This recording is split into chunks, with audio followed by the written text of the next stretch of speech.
Hi guys, welcome to my YouTube channel. This is Professor T-Rex, and in this video I'm just going to share with you how I became profitable in cryptocurrency. So just a little background about me, no? I am a full-time professor. I am also a businesswoman. Ayan. I am also a writer. And then I just came to the point that I got interested to cryptocurrency. So I'm just going to share with you how I became profitable, no? Even if this is not really in line to my areas of expertise. Okay, so let's start.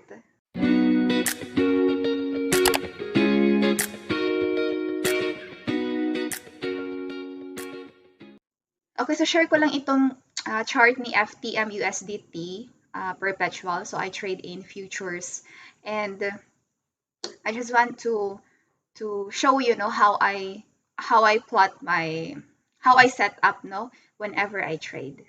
Okay? So very short lang to. So ito yung last ko na trade. Ito siya dito. We are at 30 minutes na time frame. So, dito siya. Ayan. And then, of course, after plotting the Fibonacci, I have to find my 382.5 and 0.618 na golden ratios. So, I waited, no? After I plotted the Fib. Ayun. Hinintay ko talaga na yung candles ma-break itong 0.382.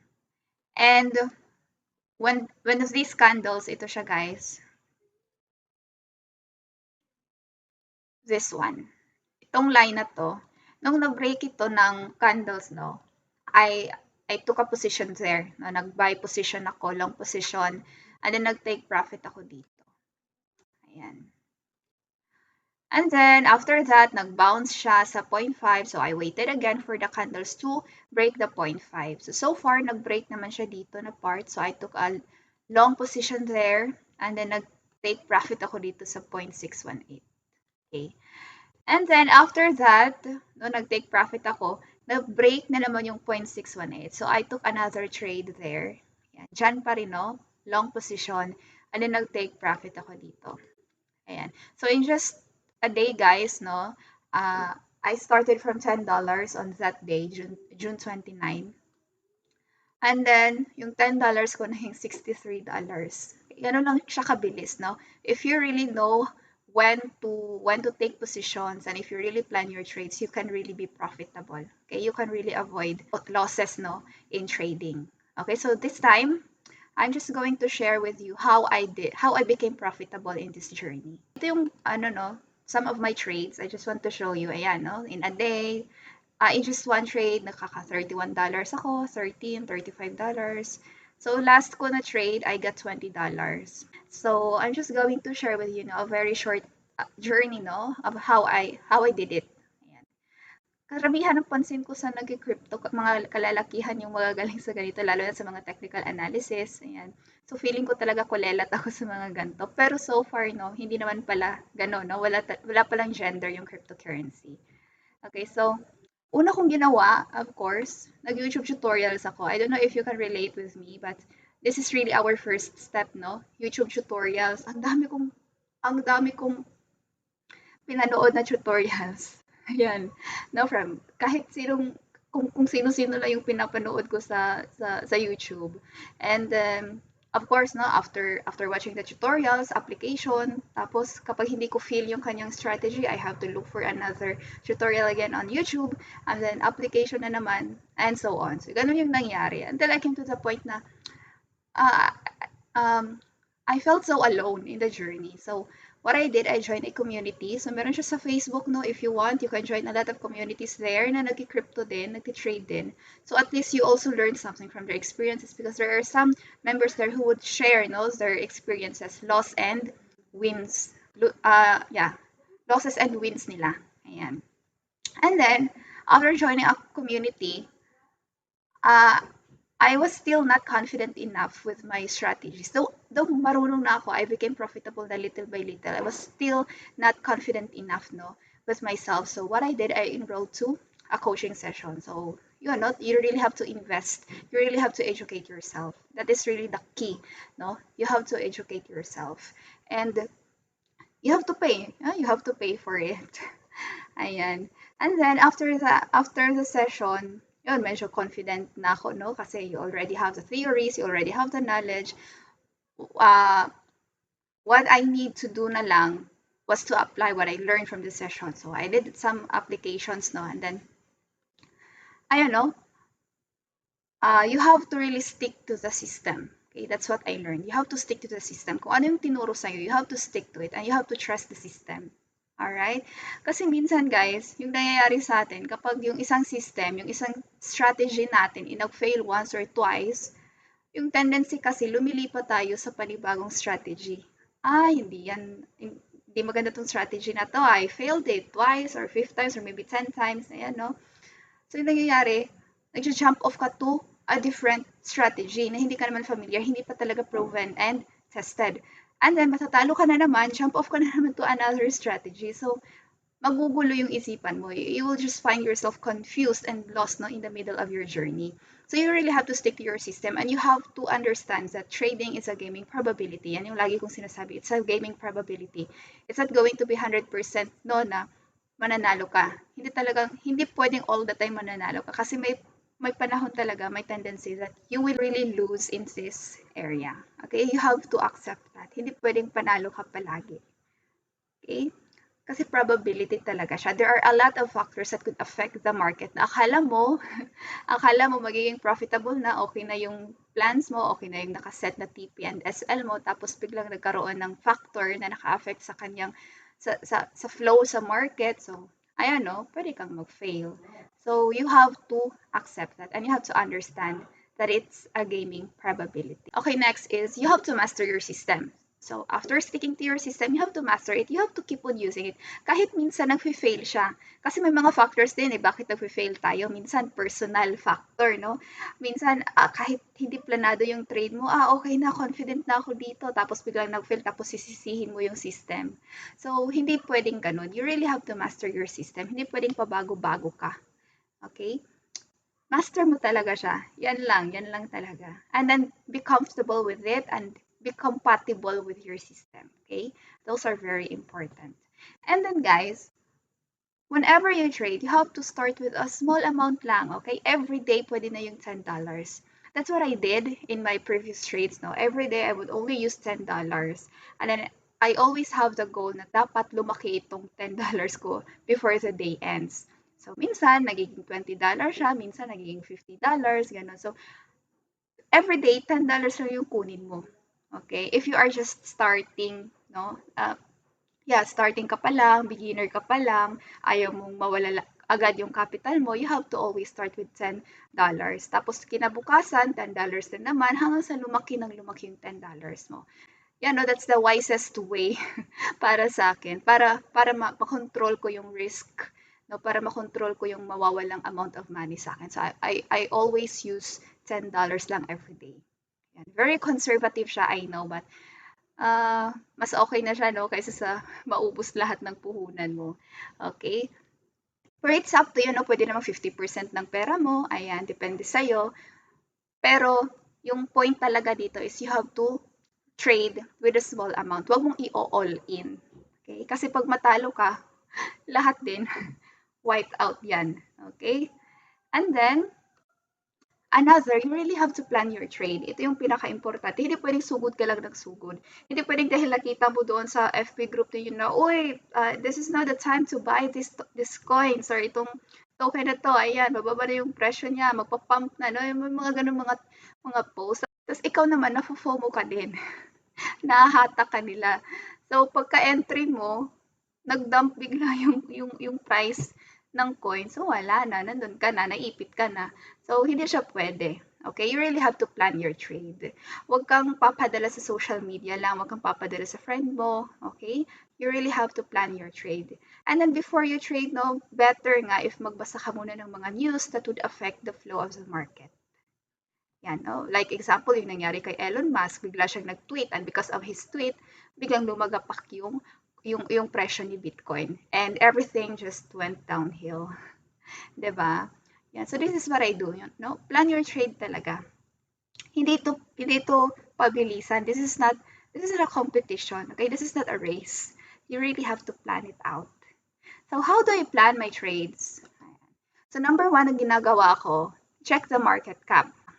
Okay, why do I always have to check the market cap? Because I need to I need to be in a market na mabilis yung flow. Okay? Kasi kapag very slow yung kanyang market, konti lang yung nagtitrade dyan, matatagalan kang mag-exit. Kaya yan yung mangyayari. Matatagalan ka rin gumawa ng entry. So maganda kung kunin mo muna yung top 10. Ako yung pinaka-favorite coins ko to trade are ADA, Matic. Yan yung dalawa talaga. And then check the trend in a higher time frame. So I always check the trend, no? 1 hour or 30 minutes. Tapos check mo yung trend niya kung uptrend ba siya or downtrend. Okay, hindi pwedeng punta ka kaagad sa 3 minutes because your plan is scalping. You have to always look at a higher time frame. Okay, kasi the bigger picture you have, the better understanding you have about the market. How the market would really flow. And then once you identify the trend of the market, do not trade no against the market. Ayan. Wag ka talaga mag-go against the trend. For example, nasa uptrend siya sa higher time frame, tapos mag-scalping ka sa 3 minutes na time frame, tapos nakita mo merong selling position or shorting position, so mag-short ka. Tapos, against siya sa trend eh. So, yung shorting na yon for a short while lang yun siya, no? Temporary lang yon. Babalik din yan agad sa pagiging uptrend. So, baka magka-problema ka sa short position mo. So, better, hintay ka ng entries na pag long positions if the trend is in an uptrend. Okay? Pag downtrend naman, you go for short positions. Huwag kang maglo-long positions kasi temporary lang yon. Though, pwede ka naman maging profitable, pero medyo risky siya. Talagang risky siya. Alright, so I do not suggest that you go against that trend. Okay, because the trend is your friend in trading unless the trend ends. Okay? And then next, avoid the range market. Ito talaga yung pinakaayaw ko. Dito ang dami ko talagang talo. Dito sa range market. Ang daming false signals. Kahit si MACD nagpo-false signals, akala mo bullish na yung kanyang signal. Ay, hindi pala, nag-range. No? Tapos after nag-range, nag-bear siya. Wala na. Talo ka. So you really have to avoid the range market. Okay? And then number 5, do not take all entries. No, not good all trees are right entries. And kapag nakita mong too late ka na ng 1 minuto, wag mo nang, or how many minutes pa man dyan, if you think that it's already too late for you to take an entry, wag mo na yung kunin. Kasi minsan, no, we have this thinking na, baka pag na-miss out ko to, wala nang another opportunity just like this one. So I really have to take this one. Tapos late na pala yung entry mo. So wala na, matatalo ka. So always remember that there are a lot of opportunities in the market, but it's hindi lang isa, okay? It's okay to miss one entry. Okay, kaysa you miss all of the entries. So meaning, marami pang entries around the corner. Alright? Hindi lang yun. So if you think that you're already too late, huwag mo nang ipilit. Okay? So that's how I condition myself no whenever I trade. I always plan my trade. Ganito lang, paulit-ulit, paulit-ulit. Okay? So paano ako nagsi-set up? Ito yung aking setup. Ayan. So I always use the Fibonacci kasi without the Fibonacci, it's like trading blindly. Wala, hindi mo alam kung ano na bang nangyayari sa market no in a higher time frame, in a higher point of view. Tapos itong si Fibonacci, magaguide ka talaga niya kung major resistance and supports na ba yung nabe-break ng candles or hindi. Okay. And then I always use the Hikinashi candles. This is best no for beginners, ano na sa beginners kasi hindi ka ma-heart attack. Kasi kung regular candles yung gagamitin mo, makakita ka lang ng pulang candle dyan, baka ma-heart attack ka na. So better use Hikinashi kasi mas smooth siya, tsaka average yung kinukuha niyang price no, ng candles. So yan. And then I always use the RSI. I would always check to any divergence. Kasi ito ko laging nasasabit sa mga divergence. Hindi ko kasi pinapansin si RSI dati. Tapos divergence pala. Tapos nag-take ako ng position. Tapos pababa na pala yung signal ng divergence na yun. So wala na, natalo na ako. So I always check the RSI also. And then wait for breakout plays. Pinaka gusto ko talaga yung breakout plays. Kasi talagang profitable ka when it's in a breakout play. and then wait for the candles to break the golden ratio. So I always wait for the candles to break the 0.382, the zero point 0.5, and the 0.618 na ratios ni Fibonacci. At kapag yun, na-break niya isa-isa, talagang scalp and scalp and scalp yung nangyayari. Ayan. So, magiging profitable ka. So, that's how I set up, no? I scalp at 3 minutes, pero nagpa-plot ako ng aking Fibonacci at higher time frame, either 1 hour or 30 minutes. Okay, so, yun lang ang aking setup, guys. And last but not the least, kailangan may risk management ka. You always have to set your take profit or TP and your stop loss or SL. Dati, yung TP and SL ko, 1:1 yung ratio. 'Di ba?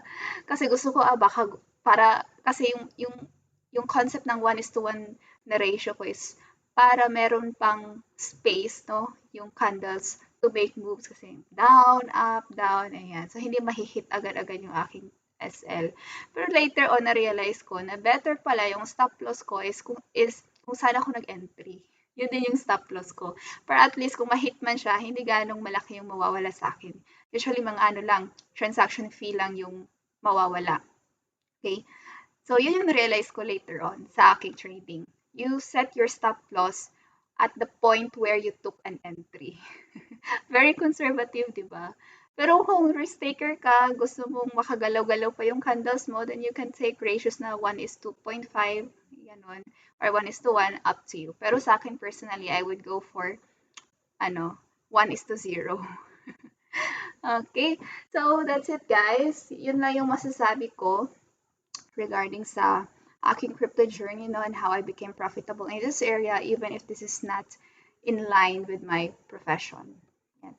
So I hope that you learned something from this video, and for those who are asking me about coaching, no, regarding this one, especially for the beginners, I'm still planning, but it's going to be a free coaching. Gusto kong I really want to help. No? So I'm just starting to finalize my materials, at kapag sigurado na ako sa plano kong free coaching, then I will just make an announcement. But anyway, thank you so much, guys, no, for watching my video. And if you are new to my channel, please click like and subscribe to my channel. Have a great day, everyone.